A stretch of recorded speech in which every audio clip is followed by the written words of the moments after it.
but yeah, I came up here, got a job teaching and being an athletic director at a small school. Ended up leaving the job in order for a more traditional way of life. I worked in hardscape for a little bit, and then this opportunity came up from some guy at my parish. And so, they have a big family farm. He needed help, so we decided to help him out and join him. I mean, it's been great, man. It really has been sort of the best thing. My wife and my son get to come to work with me whenever. Living there provides sort of an inbuilt sense of community, of shared common values, not just some it's not awkward. It's not sort of like, oh, well, we both have farming in common. It's like, well, having farming in common is not enough to keep relationships together. It's not enough I don't think it's enough to bind people together at the end of the day, because what's going to stop me from going to a different farm? Just money, right? It's just, at that point, it becomes a money game. But rather than a communal aspect. So they're great people. We're loving it. And we're excited to get up there. So obviously one of the hallmarks of American life is people do move around all the time. And a lot of that, I suppose it's almost certainly always the case that is an economic decision. Would that be correct? You go to a place for an economic reason, as opposed to, I suppose, because you fall in love with the place. I suppose those two things can happen at the same time. But can you maybe talk a little bit about that feature of American life, of the constant moving, which I would presume, unless you're talking about real nomadism, it's probably not a very traditional way to set up your base. No, and it's a much more expensive way to do that as well. I mean, traditional nomadism involved living off a local area, tracking animals, right? Things that I could actually sustain you and provide for you. Whereas I think modern American sort of nomadism is chasing a job that may or may not last for very long, right? You could almost, it's not there's 100% guarantee that there's always going to be food, but it's much more reliable and much less expensive, much more uncomfortable, however, at least to our modern American pansy standards, right? To track that, to live that sort of life. Whereas, now we pick up our car and we travel much greater distances to places that are much more unfamiliar to us, right? So I think that's one of the big differences between the two is that there's this loss of space, right? When you moved as a nomad, it's not like you were going off on your own. You didn't just go off on your own and start your own thing. That would have been stupid, right? You went as a group. Now it's like, oh, I have my nuclear family and I can pick up and go wherever the hell I want to. And unfortunately, I'm guilty of that, but it might be an inverting of the pattern in order to correct it. As you always say, an inversion of the pattern onto its correction. Yeah. You said something about it being unfamiliar, but obviously, as you know, one of the, you could say, black pills of traveling in America is that everywhere kind of feels the same. So yeah, and how would you describe that? There is a sameness, even though geographically you could be literally 2,000 or 3,000 miles away. And I suppose that in itself is disorientating, because that has to be unnatural. That it feels indistinguishable. In the middle of Florida on the interstate, you wouldn't realize that you're in a different place if you're on the side of the interstate in New York or Pennsylvania or somewhere. Yeah, absolutely. I mean, there is I suppose I'm just saying that you said you're going somewhere unfamiliar, but that's not quite true in the American experience, even though you're going so far. Yeah, I mean, in the American experience, unfortunately, most places are constructed in such a way to be comfortable and to provide your basic needs, but sort of the deeper human needs of what you actually need to flourish and function. It's like, yeah, you can go and get some food product from Walmart down the road, and that same Walmart is going to look the same no matter where you are in America. I mean, once again, these giant grocery stores are very much functions of the interstate highway system, which I think it's raped the American landscape, and it's become absolutely disgusting. I think probably most Europeans are shocked when they come here I mean, even Canadians are kind of, at least the ones I've talked to, are very disorientated by that sort of setup. And so it's this thing to provide these very basic needs, but it doesn't really fulfill the human condition in terms of providing community. In fact, it's sacrificed community in terms of quick access to food, more convenient access to food. That's had food, clothes, whatever goods and services you want to put on that list. But community has been sacrificed for that, and that's what you can definitely tell a difference in. It's like when you're that person moving away from your home, although driving on the interstate doesn't look all that different, it's when you get to the place it sort of hits you, and that's sort of the black pill, as you like to say. It's that point where it's like, oh shit, I'm not at home anymore. Like I'm in a very very different, depressing area, because there's always something about, like, even walking into your local Walmart back in your hometown as opposed to the one in New York City, right? Or not New York City, but New York State, Pennsylvania, wherever you want to throw the Walmart, right? So I think that's sort of the black pill. It's like, even though it's supposedly the same, like, it's like, not only does this suck, it sucks even more because I still can't get away from the human feeling that I'm in exile. So obviously, our economy, as it were, the free market has dictated that, or whatever you want to call it, our system that we have, right, has dictated that the current situation where economic prosperity might come ahead of local investment and reciprocal, let's say, non-economic trade, right? People are voting with their feet, and I think it's pretty hard to convince people that the current system is as totally and utterly awful as you claim that it is, because people are like, well, we're living, like you're saying, with those comforts, and people are much safer than they would have been, 5,000 years ago, and they're living longer, and all these kinds of things. I think you would have to, I'm sure you're well aware that it's the case you're trying to make is very, it's nearly it's too big a leap to even consider. So how do you even start? How do you even start to paint a picture of why people should rethink that? Because it's not just a little refinement of what we have, or like a stylistic difference. What you're proposing, and not that you're doing it alone. There's a lot of people who are in the same boat as you, but like, it's total redoing of absolutely everything. Yeah, I mean, in a lot of ways it is. Maybe I'm overstating. Maybe I'm overstating the extent to which that would be difficult for people to stomach. But yeah, can you maybe just go into that a little bit? Yeah, I mean, it's like, okay, there's been a total shift in sort of how I live my life from, I don't know, 2 years ago or whatever, and until now, sort of moving towards from, volunteering. Right now I'm volunteering on the farm, but I'll be working there, full time here soon. But there's been a huge sort of shift, and it's taking gradual increments. It's happened over a course of a few years, right? Really, from my time in longing for traditional community, living during my time in New York City, and then leaving that and coming all the way, back to New York, although not in the city, back here.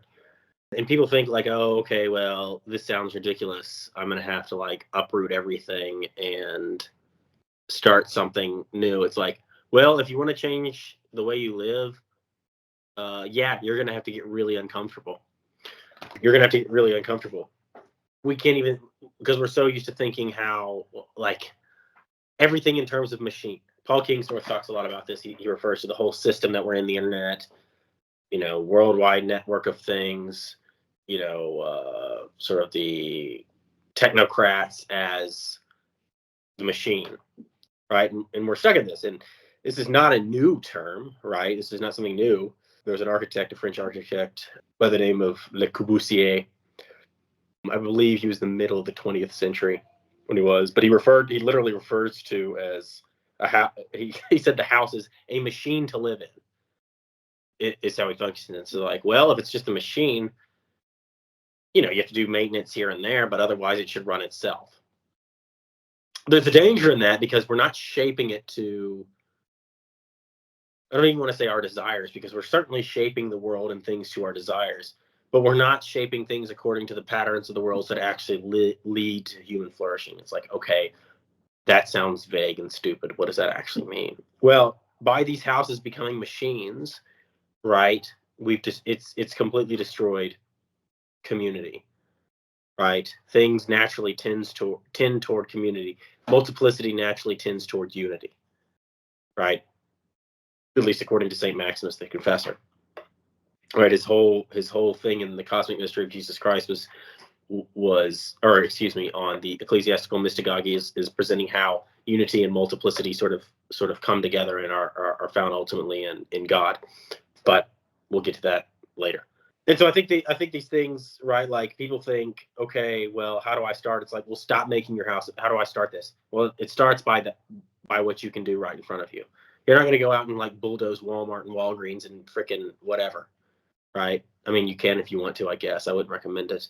You'll probably go to jail for a long time, right? But like, you're not going to go out and do these things. That's not going to happen,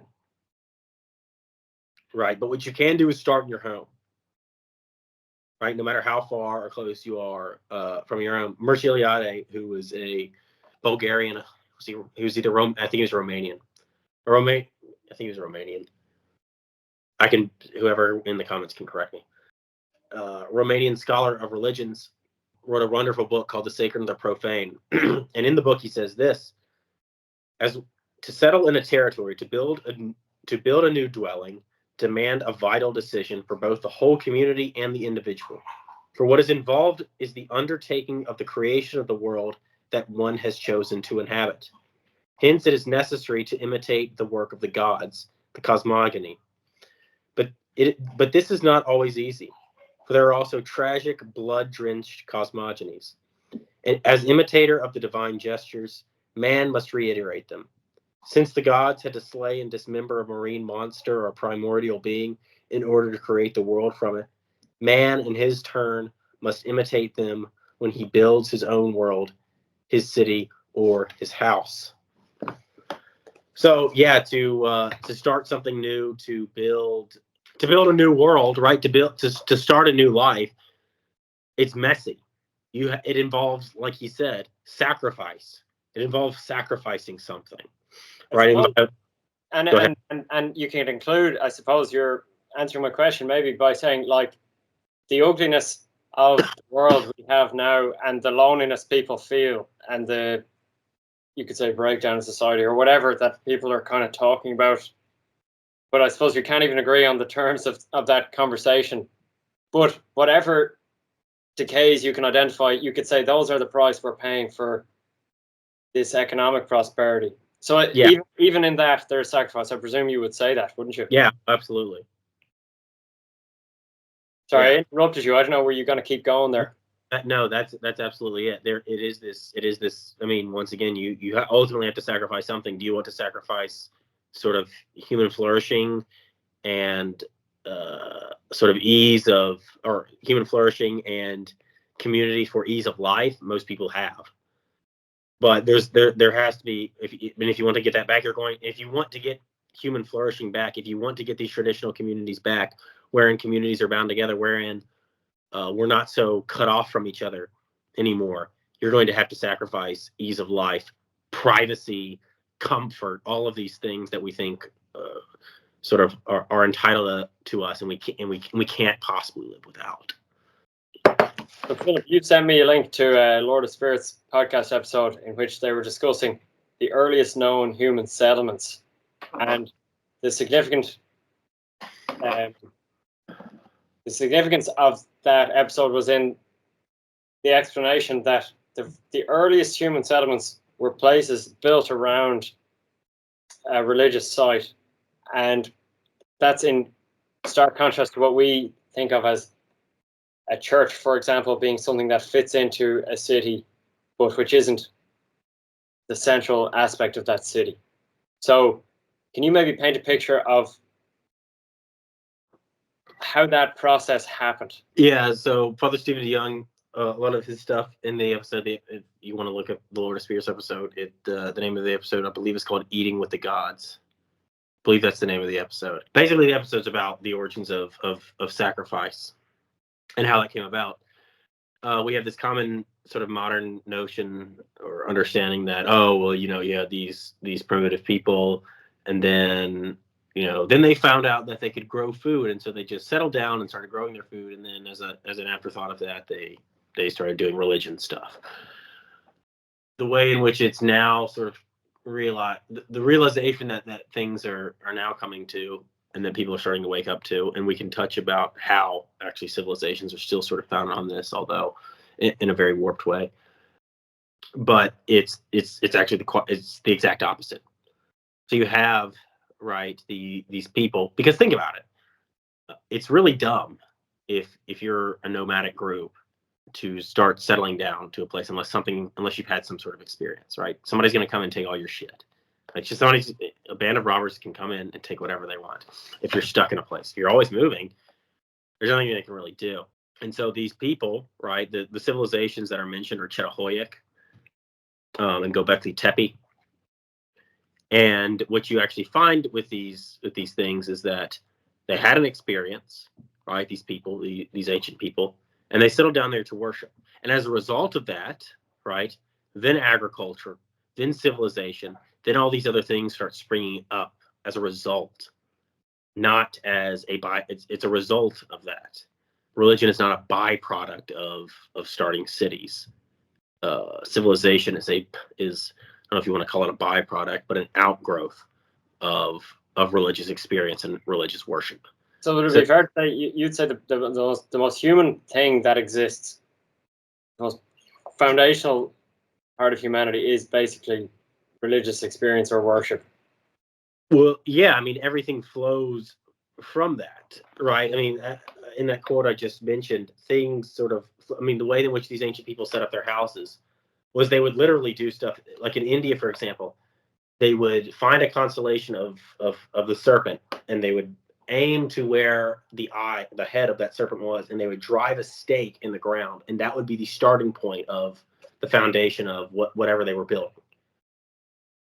Right. Now that sounds really stupid to us, but what are they doing? Well, like I just said, they're fixing the earth below them. They're fixing the shifting, changing, nomadic way of life that they just had on a meta way, but also the shifting, changing world around them in order to have sort of this stable place. All right. So there's already a ritual involved there's already a religious experience, even in building houses. Right. I mean, everyone knows about this. I mean, the ancient people would literally sacrifice, many ancient cultures at least, Rome was one of them, would sacrifice people. Like, they'd kill a slave and bury it under the foundation of a house, right? Because in order to have stability, in order to have, right, unity, you had to give up something. You had to offer something up in order for the stability to occur, right? You don't just have stability. You give things up. You make sacrifices in order to have it. Right. So go on. These places, something would have happened. What would have happened? Was it like one of the things they talked about, for example, was it couldn't have been something that happened to just one person, where these places were founded, because that's not a good enough reason for everyone to say, okay, well, let's take a break. Let's set up our time here. So maybe not to be too much of a materialist, but like, what actually would have happened, or do we just have no idea? I mean, there's not like, okay, here's an incident. Here's. I mean, at least I don't know of any, like, maybe I'm not well read enough, but an actual story of one of these events happening. But and oftentimes it's the gods revealing themselves to these people. There's a lot of, like, Australian Aboriginal tribes have some of these myths where they wander around and basically get the gods to tell them what to do, where to go. Right? They'll appear to them. right? I mean, of course, most of this stuff is most of these religious experiences is pre-writing, right? The only sort of quote unquote evidence we have at this time is sort of altars, sacrificial tables, architecture, and religious art. So there's not like a one-to-one sort of experience, but you have to remember, like, people were not living on their own, right? You didn't move out of mom and dad's house and go like start something for yourself, and then the kid. My parents are so stupid. Oh, I had a religious experience. I'm going to go to the hippie commune, right? I'm going to start a hippie commune. Everyone in the community was having the same experience because everybody in the community was participating in life together. You didn't leave your community, because to leave your community was to go into exile. In exile, there's no difference in the ancient world between exile and death. This is why Socrates, right? He's like, okay, well, you can drink the poison or you can be exiled. Well, why did he give him the choice? Because it's the same damn thing. There's no difference between the two. Exile and death are the same thing. So they were all participating, all experiencing the same thing together, and so that's why they were able to found these civilizations, because it was in. Of course, there was they have these cities have mythical founders, but it's these mythical founders that sort of reveal the secrets to reveal the patterns, reveal whatever to these groups of people, and this is how these cities spring up, and from there flow these other things. And these gods that you're talking about in a Christian telling, would they all be classed as demons or what? I mean, so there's some. This would involve listening to a lot of stuff, going into a lot of detail about things that we probably don't have time for. Once again, Lord of Spirits is a great place to sort of see how all these things sort of come together. But Andrew Lang in his book, The Making of Religion, which Father Stephen DeYoung mentions on one of the podcasts, basically says that, and Mircea Eliade in his book, Patterns in Comparative Religion, talks about this, that there's this ancient primordial deity, a creator god, a most high god. Oftentimes it's a sky god, right? And everybody worships this one god. Later on, as civilizations become advanced, so it's later on, right? And just to pause you there, is that God? Is that the same God that's in the Bible, or is it not?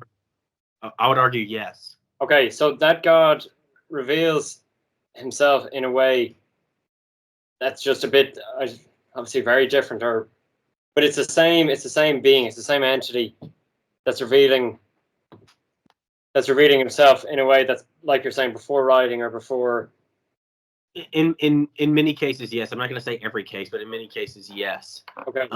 That it is these people worshiping this God, worshiping this one true God. Later on, as technology advances, as these civilizations get bigger and bigger. I mean, this is the story of the Tower of Babel, right? Of this obsession with civilization. It starts with Cain, right, building the first city, and then all the way down to sort of culminating in the Tower of Babel, and that's sort of the last straw.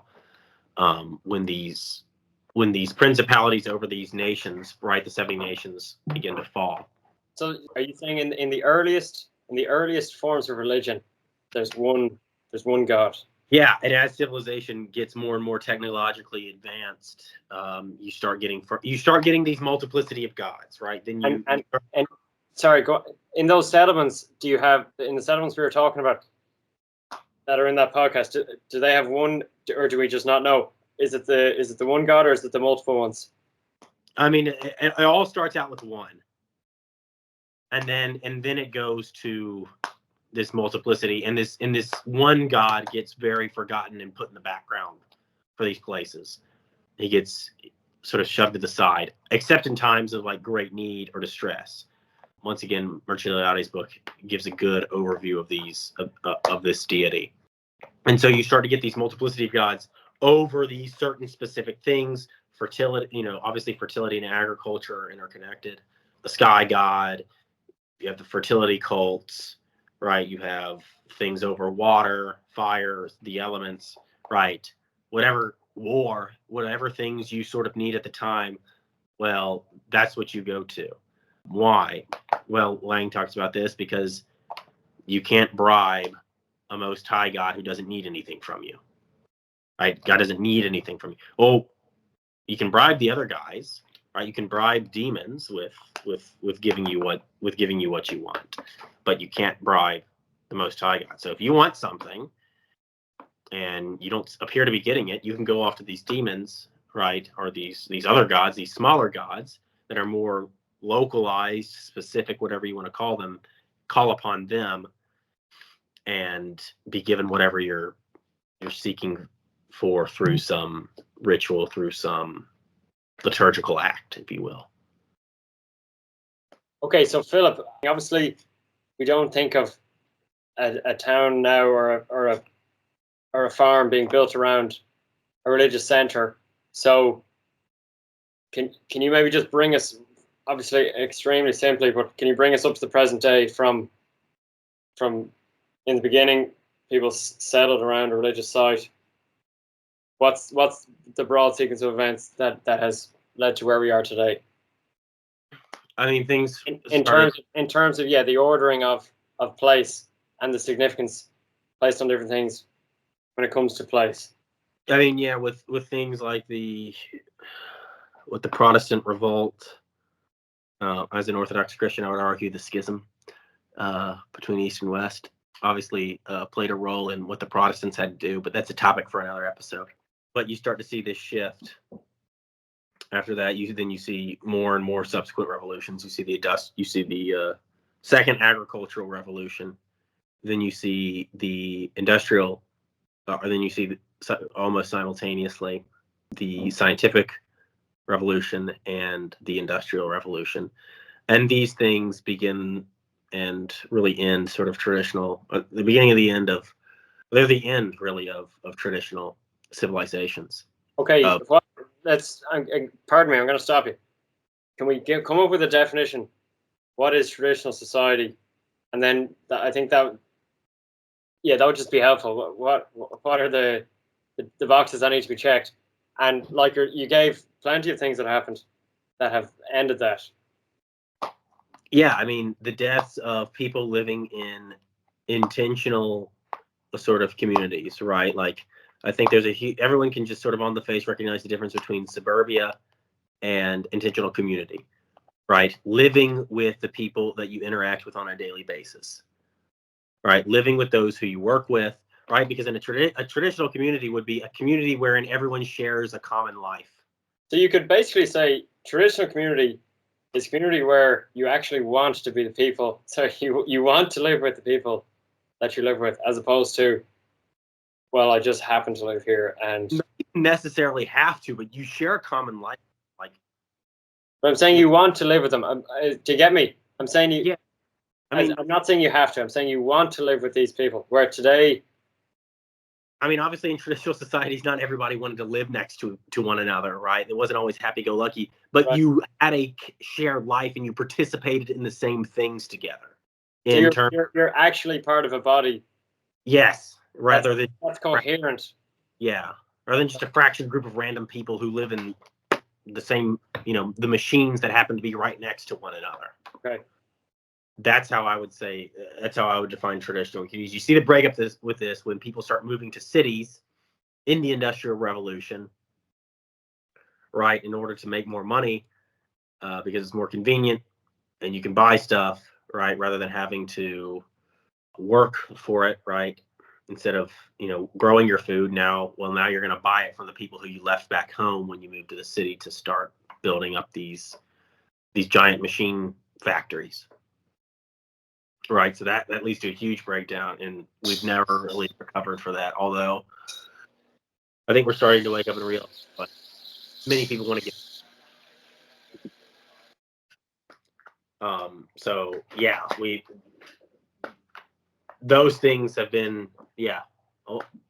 those things got destroyed with the scientific and industrial revolution. These communities are fractured with people living their traditional family units, because we think nuclear family is like traditional or something, at least like American Republicans think that.